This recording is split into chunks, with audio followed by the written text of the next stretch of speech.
Lou Desmond here, just glad to be here at the Maris Adventure Park. We've got Kevin and Brittany, who are well known in the off-roading community, and as a matter of fact are branding their own trail here, the Lite Brite trail here at the Maris Adventure Park. And we had an opportunity to sit down and talk with them, and you're going to get to see these podcasts over several different weeks, and we hope you enjoy them. Yep, thank you. Hi! Hello. Hello. How you doing? Kevin and Brittany, the brand is Lite Brite. Yep. This is your YouTube channel and your network and your following. The Lite Brite I saw is on the side of your Jeep. It is a Jeep, right? It is, yep. Right? Sort of still. Sort of still. There's not much Jeep left. Yeah, it's been a little customized over the years. And that's one of those things. We'll talk about the rigs and people get way into them, but obviously, I'm the public relations guy at Maglite, and I do the Maglite podcast, and I'm just, thank you for doing this. Yeah. The connection here is you do a lot of work with E3 Offroad and E3 Overland, which, by the way, I understand those two brands are kind of merging into the same thing. Yep. And so we met the E3 group through E3 Firearms Association to begin with, but now we've expanded our partnership, and we're working with them on all of these. So we have things like these E3 Overland Association Maglites that all the VIPs are going to get here. And by the way, we have a couple special Maglites for you that we brought. That we'll give sick. to you that. after the interview. Cool. That we brought out specially for you. So we're at the Maris Adventure Park. Yep. And you can see out the window here, we are, kind of in the middle of nowhere. It took a few dirt roads to get here, but here we are, and it's gorgeous. And there's this beautiful canyon out there. Palo Duro Yes. is the name of the canyon. Yep.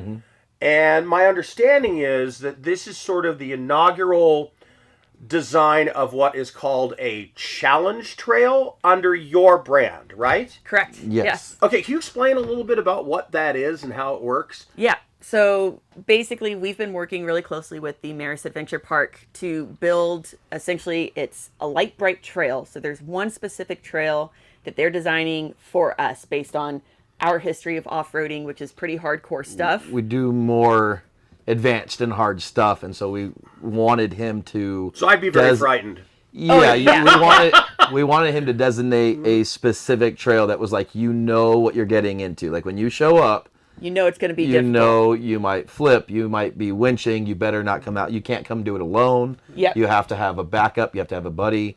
So we want to make it a destination thing where people are like, I have to go try that trail. Yeah.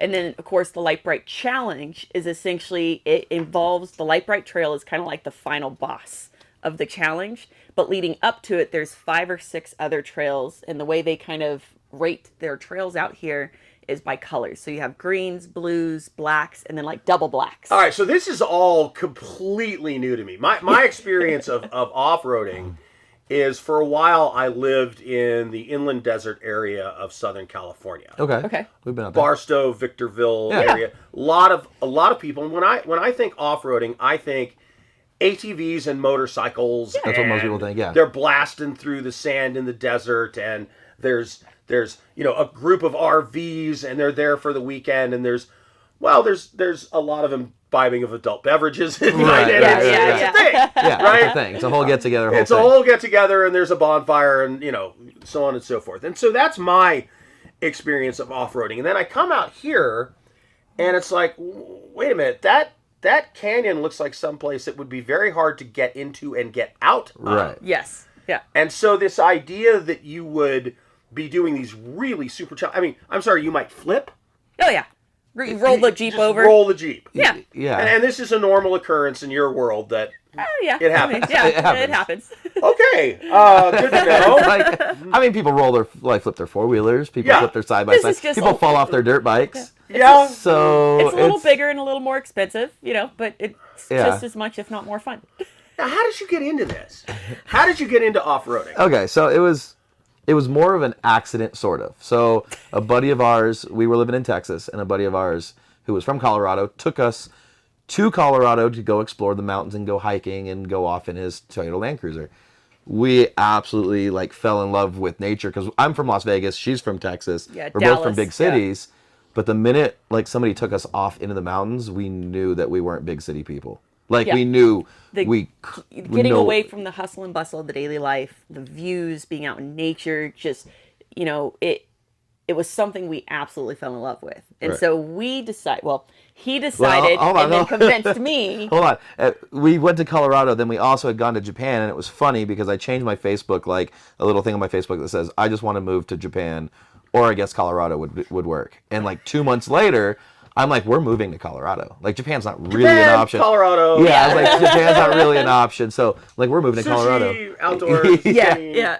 We have beautiful mountains there too. Yeah. But so we moved to Colorado, and when you move to Colorado, you have one of two choices. You can either drive a Subaru or you can drive a Jeep. There's no in between. You have to have a Subaru or a Jeep. And we picked Jeep.